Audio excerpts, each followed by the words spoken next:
And I said, Dad, how come you never said you loved me?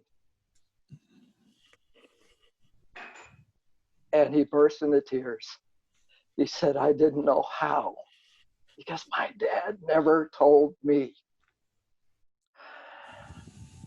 So I got a sense. I mean, it was life altering for he and I. Our relationship was different after that. We could share our sadness, we could share our joy, we could actually have a conversation. Hello world, it's me, Dennis, and today on In Search of the New Compassionate Male, I am the producer, and I'm here with the founder, Clay Boykin. Hey, Dennis, how you doing? Oh, doing well, thank you. Great. Skip, you're here, finally. Yeah, we have I'm Skip. Here. Yay, we've skipped Skip, but now we're no longer skipping Skip. Yeah, Skip Swies. You and I met, have you been 3-4 years ago? Has it been? Actually, Clay, it's longer than that. Oh, my. It's probably a good 6 years ago. 6 years ago. Well, I tell you what, one of the things that, first thing I thought about when you and I first met was, oh, this guy's been around the block. Oh, yeah. You know, you've done you do family counseling, individual counseling for 37 years or something like that. And you've been doing men's work since the beginning. And I really want to go back to the beginning. I really want to start there and understand the evolution from your vantage point and compare it to what we're doing today. Yes. So that's the big picture. Mm-hmm. Yeah. Do you see an arc here in the evolution of men's consciousness and what is going on? Please. Oh, absolutely. I got started in men's work, back in the late 80s. Yeah. And a friend of mine had invited me to come to a men's group that he had been attending, a small group led by a man that became a mentor of mine for a number of years by the name of David Gershon. And it was my first experience at men's work. You know, I'd been doing, it's being in a room full of men. It's interesting. I look back on my past and I look at my father, who was kind of a loner and kind of a quiet man. And wouldn't you know it, but he raised me to do the same thing. Mm-hmm. Or at least that's what I learned. Yeah. And so it was my first experience in a room full of men that had met to go to do something other than talk about football and surface stuff. Was just an unknown to me.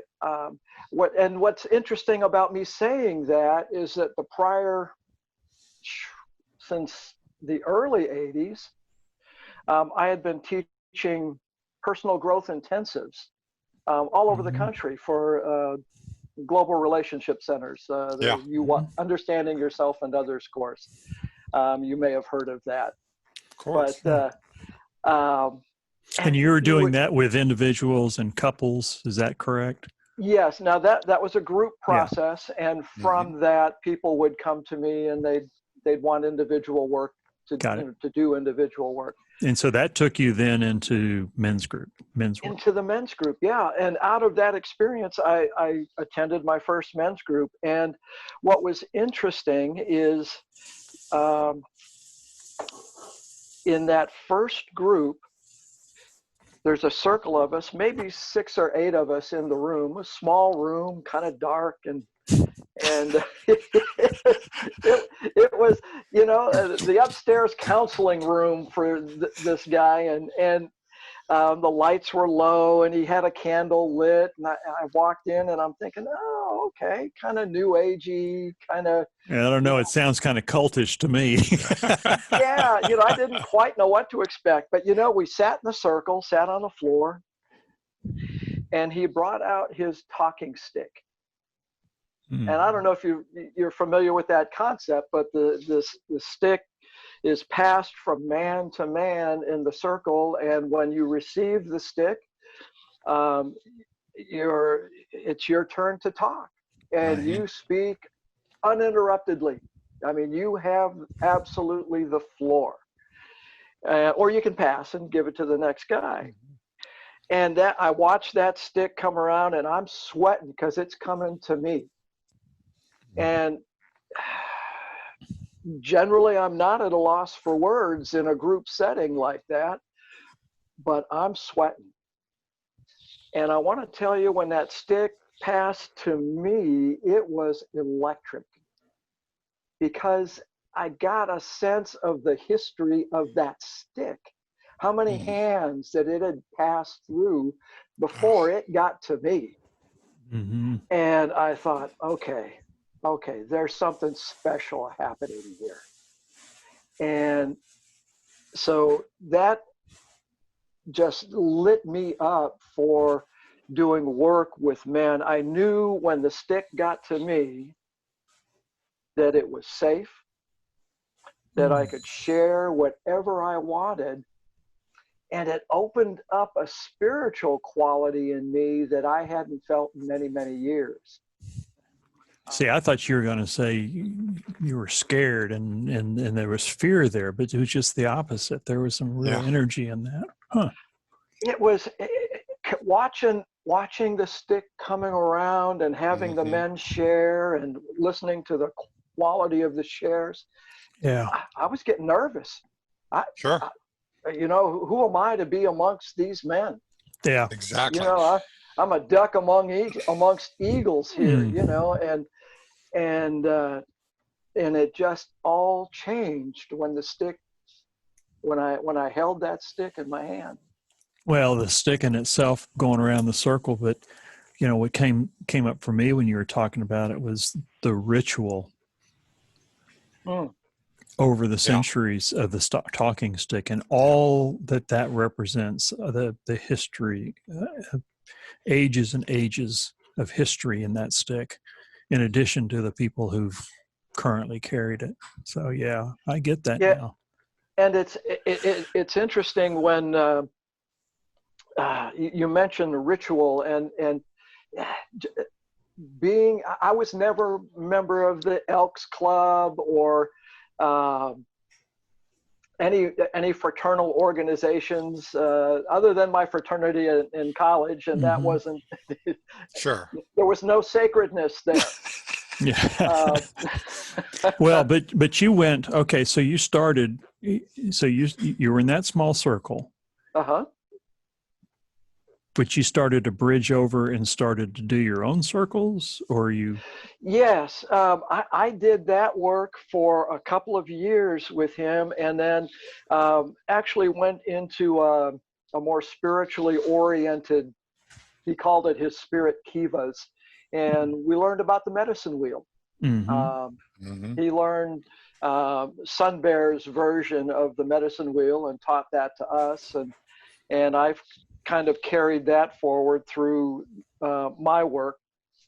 Very shortly after that, a friend of mine, Dan Bollinger, and I developed a program called Finding the Father.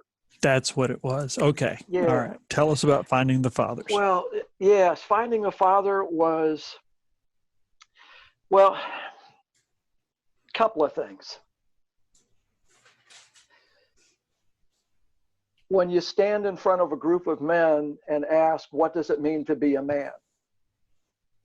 And I know you've had this experience, Clay.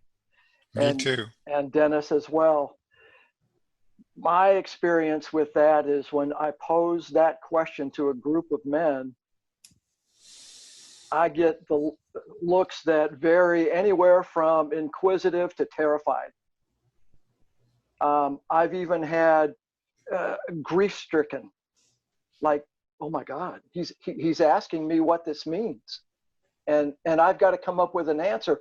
And I have no freaking clue what it means to be a man. Yeah. I didn't learn it from my father. He didn't learn it from his father, and so on. No. There was no way to pass on what it meant to be a man. So for some of those people, that was a real moment of truth. Oh, absolutely. Wow. Absolutely. And so in opening that conversation, you open up what was the nature of the relationship they had with their father, or with a mentor in their lives, or other males in their lives. Mm-hmm. This may sound familiar, Clay. I don't know if you can see this in me, but I tend to compete with other males.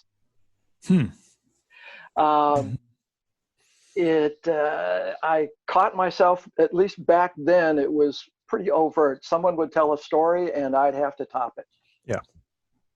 You know, and I finally started here after just a couple of weeks in the original men's circle. I started hearing that, and I thought, okay, there's something going on here, something deeper, something that I'm unaware of, and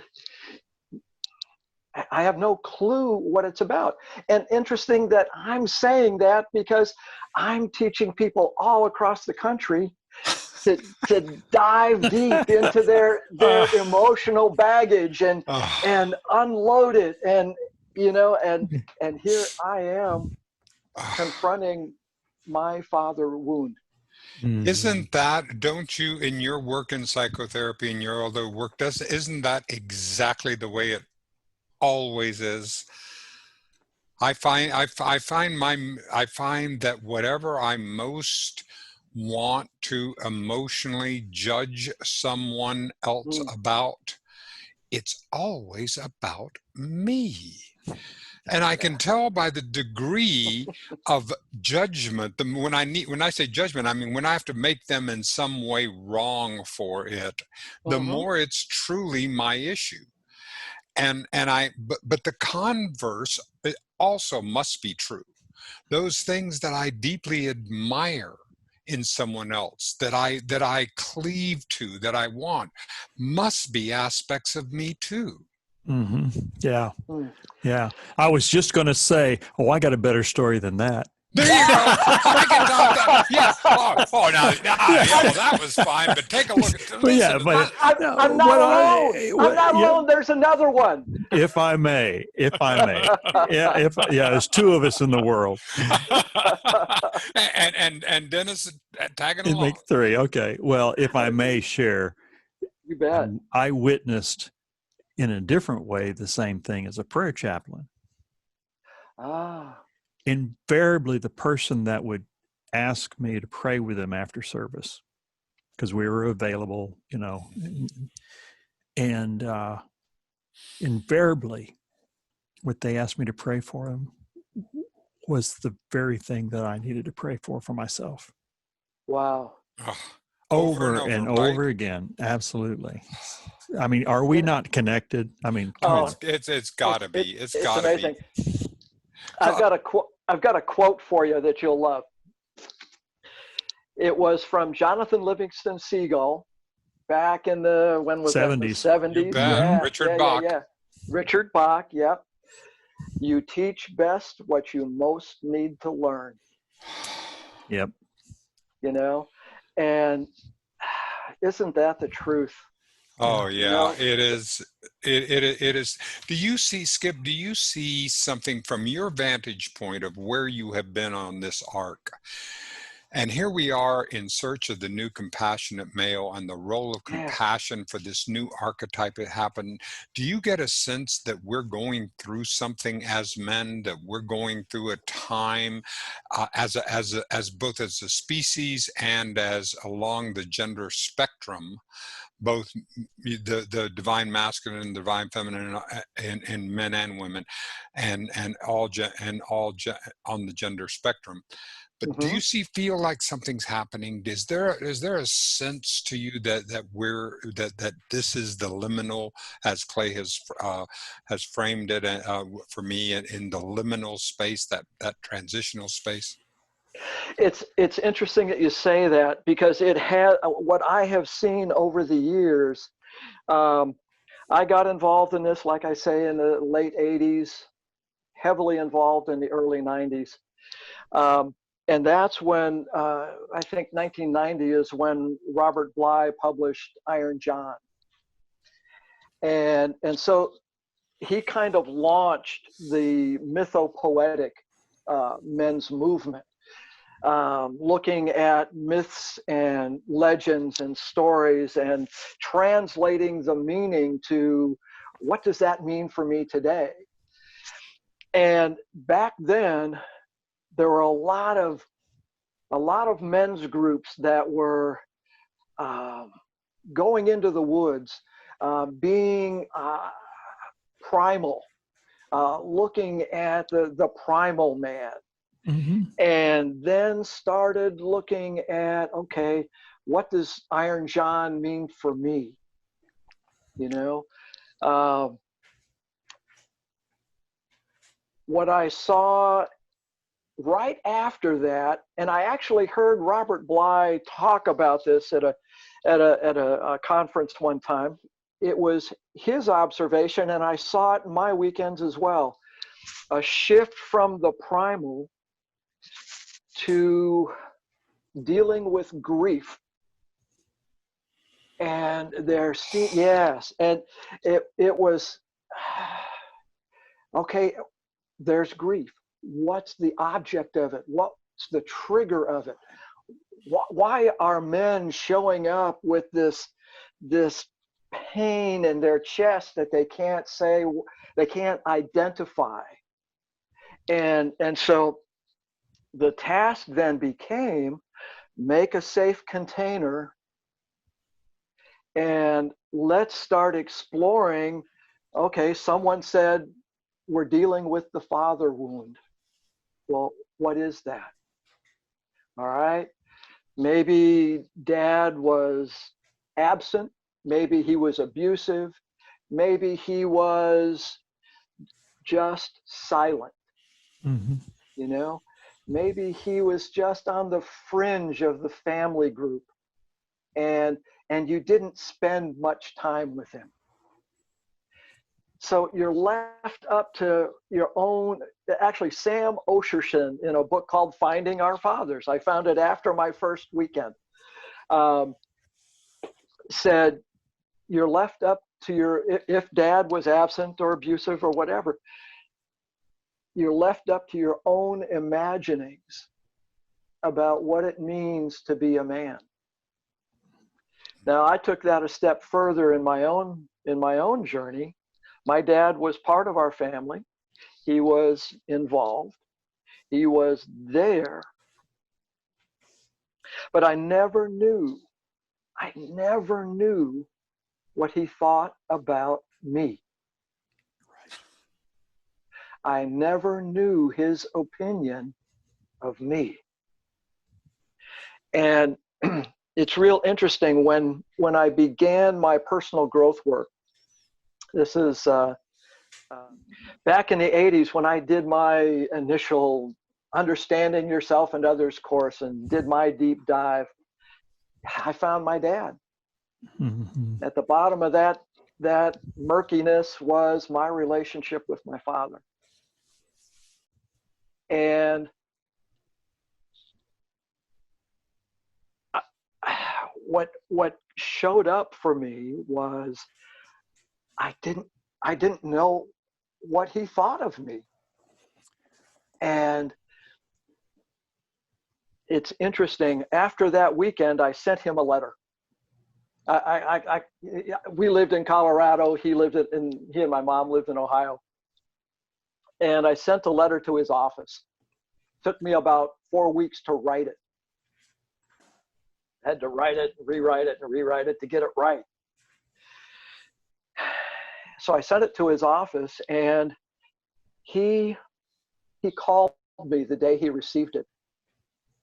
Now,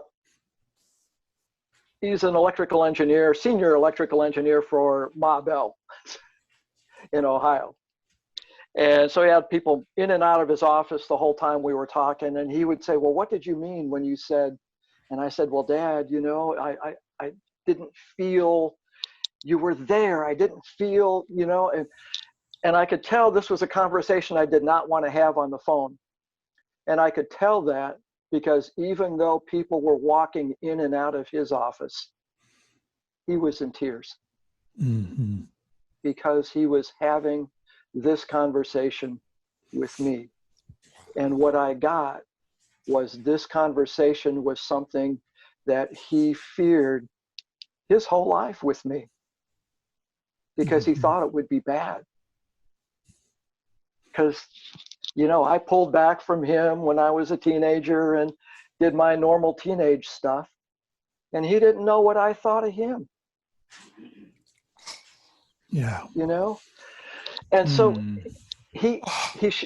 we hung up after about, I guess about an hour. And evidently he called my mom and said, hey, we're going to Colorado. And they showed up on my doorstep 24 hours later. Wow. Yeah. Yeah. It just,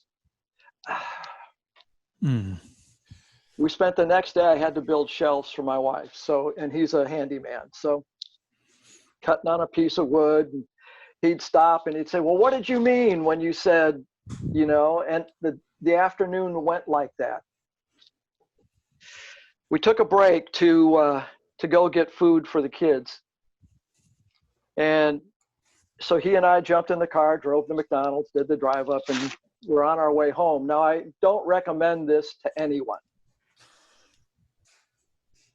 While we're on the drive home, we're talking back and forth a little bit about the letter and a little bit about he and I. And I looked at him and I said, Dad, how come you never said you loved me? And he burst into tears. He said, I didn't know how, because my dad never told me. Yeah.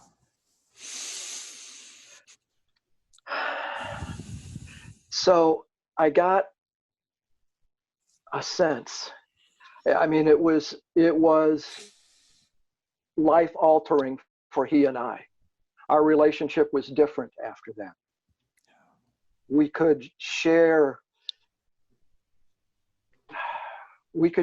our sadness. We could share our joy. We could actually have a conversation that was something other than, how are the kids doing? Yeah, it's heart connection. Yeah. Oh, absolutely. Oh my God. Absolutely. This Clay is everything that you have taught me and experienced and that I've experienced in the group. I mean, this building of trust and being willing to go on a journey that we do not know what the destination will be. This isn't a transactional opportunity. This is a transformational opportunity. Yeah. You know, what's coming up for me as you're talking, that relationship between father and son that never gets there. And we have to go out and find our own manhood. But Dad never embraced what Carl Jung calls the anima. Right. The divine feminine energy within him, because his father didn't know how to do that. So he has this void inside of him. Yep. He doesn't know how to address it. So he doesn't know how to say, Skip, I love you. And so you take that and you bounce off of him and you go find out what it is to be a man, and you never get that resolved in you. So it's generational. Yeah. So finding the father is part of it. But what you talked about was you broke through that and you both connected on the heart level. Yeah. And I want to ask you both of this is a question, because for those of us whose fathers are dead or did not get a chance to have that opportunity, I am finding that because of the quality of the relationships that I'm having with men today, that I am healing that father wound, that it doesn't have to specifically be with my father, but there is something in that. Could you all talk about that? Oh, I've got some thoughts on it. Go ahead, Skip. Oh, yeah. Dennis, it's, he absolutely does not have to be sitting in front of you to have that conversation, to have that heart connection. Even if he's long past, that heart connection is available. I sat with a man one time, and he was asking me about all of this stuff.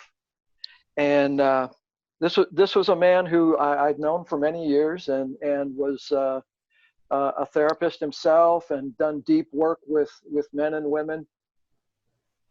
And he was asking me about this finding the father and what it was all about and why do it and all that kind of stuff. So I said, let me ask you, do you have a photograph of your father with you? And he said, you know, I do. I have one that I carry all the time. His father had passed. I said, pull it out. And he did. It was a little tiny wallet size, little tiny picture. I said, okay, you see him? He said, yeah.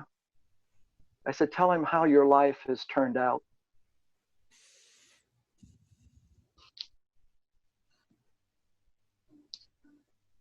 He burst into tears. Because it's all the stuff he wanted to be able to tell. It's not that his life was bad or some traumatic thing happened. It was just his outpouring of all of the stuff he never got to say to it. We're trained not to say that. Oh, absolutely. We're trained not to. I was going to take a slightly different tack, and I'm so glad that you did that, because that was the real deep dive.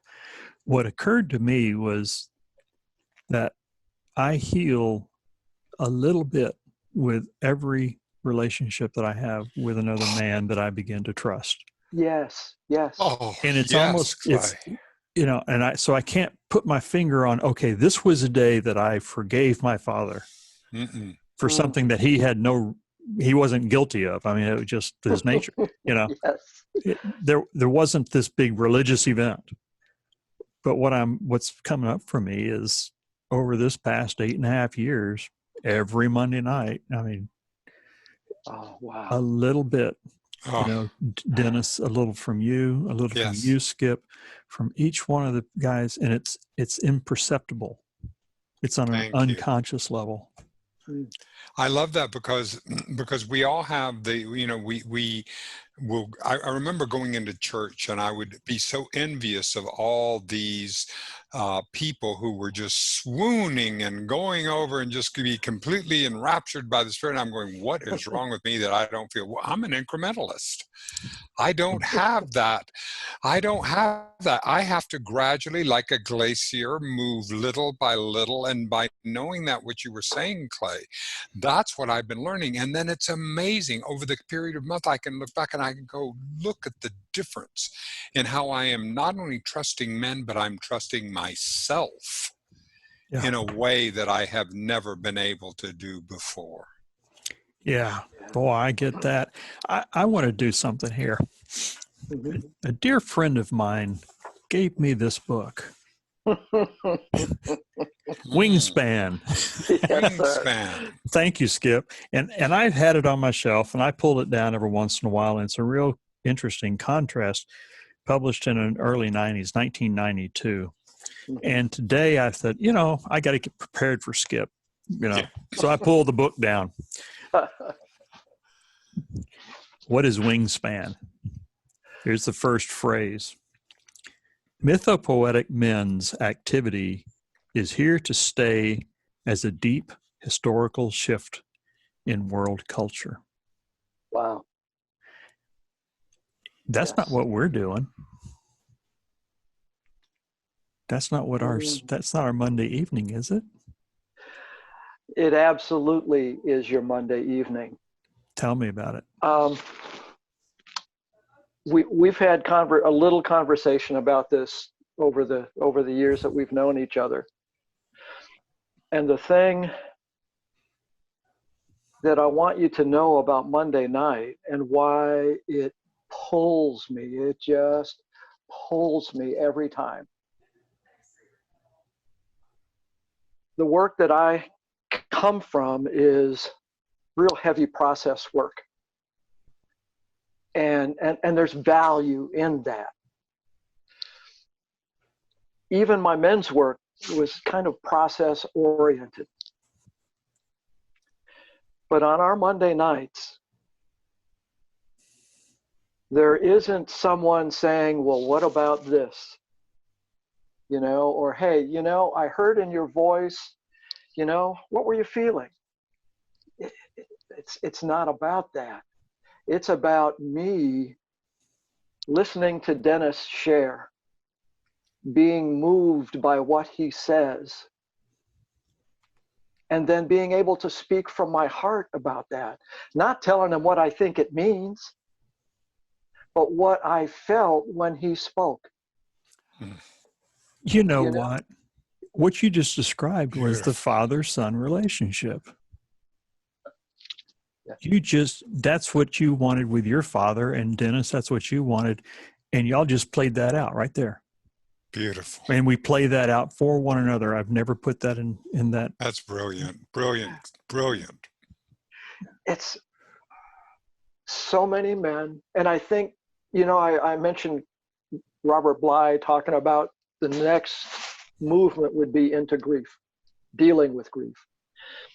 And I think working with the heart, being able to express, it's nice to read books and be able to quote Carl Jung and and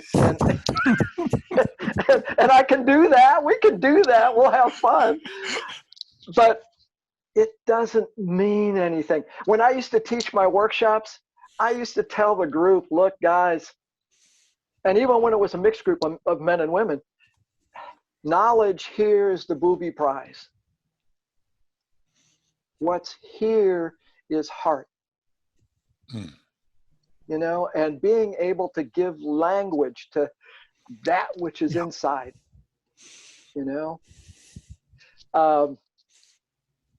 I guess you can't talk very long about men's work without keep coming back to Robert Bly, but he told a story one time about the men's mode of feeling versus a women's mode of feeling. And he says, now this is a gross generalization, but it's kind of how it works for me. He says, women have this mountain of what mothers talk to their daughters about in the kitchen. And the grandmothers talk to their mothers and their great-grandmothers and their great-great-great-great-great-grandmothers until they have this mountain of experience to draw from. He says, I come to this relationship with my wife and I've got this little basket that I try to attach to the side of this mountain, and the basket's got holes in it and I'm hanging on for dear life. And isn't that kind of the way it is? I mean, yeah. I had a couple in that I was working with in my practice a while back, and I looked at him and I said, now, because he was having trouble expressing what he felt, and he told me what he thought, but he couldn't connect the two. And I said, now, you had that talk with your dad, right? You know, the one where he sat you down on his knee and he told you that when you feel sad, these are the ways you can express that, and it's okay. And when you feel mad, these are the appropriate ways you can feel that. And when you feel grief, you know, you can feel it in this. And he just said, stop. Because none of us had that. None of us had that talk. And so the thing that touches me about Bly's analogy about the basket on the side of the mountain is it seems like I don't know if it's true or not, but it seems like women can describe what they feel a little more readily than men. Yes, and whether it's the way that we are wired, there, I'm sure that there is both the nurture and the nature part of it. But what I do believe is that it can be grown in us. And so to see how it is that we can have that arc of, okay, here is how I'm going to grow in my compassion. And Clay and I, when I joined this movement that Clay started in search of the new compassionate male, I'm searching for it within myself. I'm searching for it within each person that I meet, because if I can see it and reflect it and see, so can you talk a little about the role of compassion and what that means to you and what that is? Because this is where we're going and we need to hear it from you, Skip. Oh, you bet. Clay, the new compassionate male archetype is so perfect for right now, because it would seem, if you watch the news and that's your only view of the outside world, we are a compassionless society. We are a society that doesn't really care one for the other. We're divided camps and we're at war. Well, compassion is being able to clearly, and this is a thing that I've been working on personally for the last few years, being able to see the other and allow the other to see me. If I'm being compassionate, I can see you. And I allow you in. I allow you to see me. If I'm not being compassionate, I'm going to keep my cards close to the vest. I'm not going to reach out much. But if I'm willing to be compassionate, to at least take that risk initially, to experience that, I can then see you. I can see the human, the man that you are. And at that point, when I'm acting out of my compassionate male, it doesn't matter if I'm liberal or conservative, if I'm black or white. It really doesn't matter, because what I see is the human before me. And all else will come from there. Absolutely. Because every act we make will be different from that point. If I see you, if I otherize you, I'm going to act differently than if I see you. Yes. Yes. If you're willing to see who I am, the truth of me, it's hard to judge me.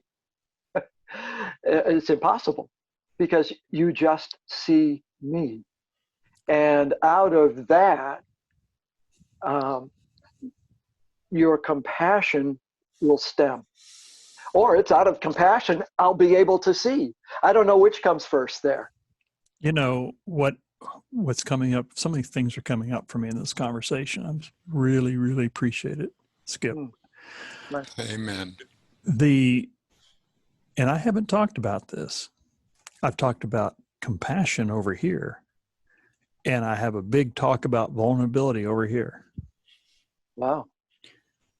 But the intertwine of compassion and vulnerability is what you were just talking about, to allow you to see me.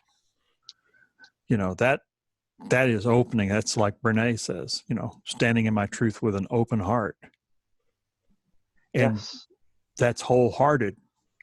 And when two people can come together standing in their truth with an open heart, they see each other. And that's the end of vulnerability. That's that end of the spectrum of vulnerability. The other end is closed. or I call it broken heart. It's when you can't see me. My cards are to my vest. Mm-hmm. And so vulnerability and compassion are so intertwined, and I've just never made that. We guys, we compartmentalize, don't we? Oh my It's so gosh. it's And label. Oh my God. yes, We got to put a label on everything. exactly. It is amazing. Clay, something you just said spoke to me, and that is, you described it, the closed off man, as the broken heart. Yes. And that makes so much sense, because when you think about a broken heart, Yes. there's pain. There's just pain, and what you want to do is push that down. Yep. You know? And yep. There's I don't know when the saying started, but I like it. Hurt people hurt people. Yes. All right. So if you're feeling that pain, that broken heart in some way, however that heart was broken, you're going to want to, the way you'll express it usually is to lash out. Yeah. As I have, as is my story over and over and over. Wow. Well, Skip, is there anything that, first of all, I want to echo what Clay said, and what a gracious opportunity to be able to have you to be part of this conversation. To be around you, every time I'm around you, there is I feel like I have a peace cup that just overflows, because I feel more peaceful when I'm around you. I learn more, I grow more, because I am seeing that is what you do. You do this by modeling that in you, and that allows me to be able to do, and that's what I feel is on this, in search of, in this journey that we're having. This is what I get from you, Clay, every single day as I'm seeing you work on. It gives me, this is where this In Search of the New Compassionate Male is such a powerful, transformative place for me. Is there anything that you want to leave us with, or anything that's on your mind or heart, Skip, for this today? I hope to have another conversations with you. I think the thing for me is, I mentioned not watching the news and all of the craziness that's going on politically right now on both sides of the aisle. No shortage of craziness out there. I have taken it on a couple of times when I felt brave to try and get my friends on Facebook, for example, who are far right and far left, engaged in a conversation that is something other than name calling. And it's been horribly unsuccessful for the most part. But there was one, and I think I'd have to go back and look, there were 190 interactions on this one thread, right? And it started out as a post about Martin Luther King.